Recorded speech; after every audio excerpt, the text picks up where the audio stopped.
नमस्कार। दिव्य ज्योतिष परामर्श केंद्र में आप सभी लोगों का हृदय से स्वागत है। प्रिय मित्रों, आपने देखा होगा कि बहुत सारे लोग विद्यार्थी ऐसे हैं जो प्री एग्ज़ाम क्वालिफाई कर जाते हैं, मेंस भी क्वालिफाई कर जाते हैं, परंतु इंटरव्यू में छंट जाते हैं। इंटरव्यू में उनका सिलेक्शन नहीं हो पाता है। अगर आप लिस्ट उठाकर देखेंगे तो ऐसे विद्यार्थियों की संख्या बहुत ज़्यादा है जो प्री निकाल लेते हैं, मेंस निकाल लेते हैं, परंतु इंटरव्यू में असफल हो जाते हैं, सफल नहीं हो पाते। अब आपने प्री निकाला, मेंस निकाला, आपके वहाँ पर नंबर अच्छे रहे, इसका मतलब आपका सूर्य भी अच्छा है और आपका गुरु भी अच्छा है। बाकी के और जो ग्रह हैं वो भी कहीं न कहीं अच्छी भूमिका में ही हैं, तभी तो आपको ये अवसर मिला कि आप इंटरव्यू दिए, आपने प्री एग्ज़ाम दिया, मेंस एग्ज़ाम दिया और प्री और मेंस में आप सफल हुए, आपको पढ़ने का अवसर मिला, मौका मिला। तो ये तो तय हो गया कि बाकी के जो और ग्रह हैं वो कहीं न कहीं अच्छी भूमिका अदा कर रहे हैं, अच्छा रोल निभा रहे हैं, जो कि आपको इंटरव्यू तक लेकर के चले आए। परंतु यदि आप इंटरव्यू में असफल हो रहे हैं और बार बार असफल हो रहे हैं, आपने कई प्रयास किया और आपने देखा कि इंटरव्यू में ही जाकर के आपकी छंटनी हो जा रही है, तो इसके लिए मैं सिर्फ एक ग्रह को रिस्पांसिबल समझता हूं, एक ग्रह को जिम्मेदार समझता हूं, और वो है बुध। क्योंकि जो बुध ग्रह हैं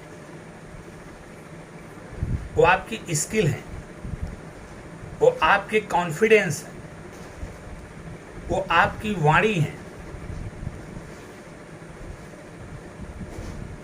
प्रिय मित्रों, जब किसी इंटरव्यू में आप जाएंगे, क्या देखा जाएगा वहां पे? आपकी स्किल देखी जाएगी, आपका कॉन्फिडेंस देखा जाएगा, साथ ही साथ आपकी वाणी की प्रभावशीलता देखी जाएगी। तो इंटरव्यू में ही अगर आप छंट रहे हैं, बाकी आप अन्य जगह आपका परफॉर्मेंस अच्छा है, परंतु इंटरव्यू में आप छंट रहे हैं, तो जाहिर सी बात है आपका बुध सही वर्क नहीं कर रहा है, वो सही फॉर्मेशन में नहीं है, बुध सही ढंग से वर्क नहीं कर पा रहा है। बुध आपकी बुद्धि है, बुध आपका विवेक है, बुध आपकी वाणी है, बुध आपकी वाक्पटुता है, बुध आपका कॉन्फिडेंस है। और इंटरव्यू में वाक्पटुता और कॉन्फिडेंस दोनों का होना बहुत ज़रूरी है। तो यदि आप इंटरव्यू से छंट जा रहे हैं, इंटरव्यू में आप बराबर छंट रहे हैं और इंटरव्यू में आप सफल नहीं हो पा रहे हैं, तो आपको चाहिए कि आप किसी अच्छे ज्योतिषी से परामर्श करके अपनी जन्म कुंडली चेक करवाएं। यदि आपकी जन्म कुंडली में बुध योग कारक ग्रहों में आते हैं तो उनके रत्न पन्ना को धारण करें, अन्यथा बुध से संबंधित उपाय करें। और मैं उन लोगों के लिए भी कहना चाहता हूं जिनके पास जन्म कुंडली नहीं है, परंतु वो लोग भी इंटरव्यू में असफल हो रहे हैं, तो उन लोगों को भी मैं यही कहूंगा कि आप बुध के उपाय करना शुरू कर दीजिए। अब उपाय में क्या करना है आपको? ओम बूम बुद्धाय नमः 1 माला जाप करिए प्रतिदिन। गणेश जी को दुर्वा चढ़ाइए।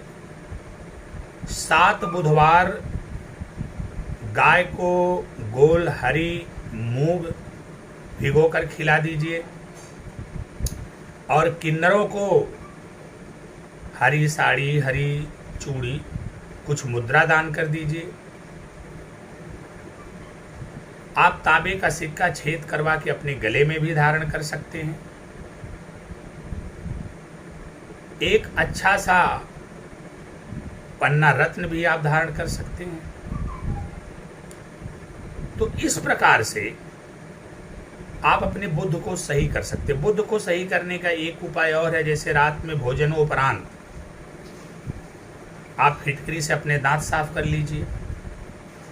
ये सारे छोटे छोटे उपाय हैं जो कि बहुत आसानी से किए जा सकते हैं, लेकिन इन छोटे उपायों को करके चमत्कारिक लाभ प्राप्त किया जा सकता है। तो प्रिय मित्रों, यदि आप प्री निकाल लेते हैं, मेंस एग्जाम भी निकाल लेते हैं, उसके बावजूद आप इंटरव्यू में जाकर के छंट रहे हैं, तो इसकी सारी की सारी रिस्पॉन्सिबिलिटी और जिम्मेदारी बुध ग्रह की होती है। इसलिए किसी अच्छे ज्योतिषी से परामर्श लेकर के, यदि आपके पास जन्म कुंडली है, तो बुध की स्थिति को चेक करवा करके, अगर आपकी कुंडली में बुध योग कारक ग्रह हैं तो फिर कहना क्या, आप उनके रत्न पन्ना को धारण करें। अन्यथा जो कि उपाय मैंने अभी बुध से संबंधित उपाय बताए हैं वो उपाय करें। जिन बंधुओं के पास खुद की जन्म कुंडली नहीं है, वह भी इन उपायों को करके अपने जीवन को सफल बना सकते हैं। मेरा दावा है 100% कि यदि आपने अपनी जन्म कुंडली में बुध को सही कर लिया, तो ये तय मान करके चलिए इंटरव्यू में आपको सफलता अवश्य मिलेगी। जो लोग इंटरव्यू में सफल हो रहे हैं, निसंदेह उनका बुध बहुत ही अच्छा होता है। तो आप बुध का उपाय करें, तत्पश्चात इंटरव्यू में जाएं, देखिए आपको चमत्कारिक लाभ प्राप्त होगा। नमस्कार।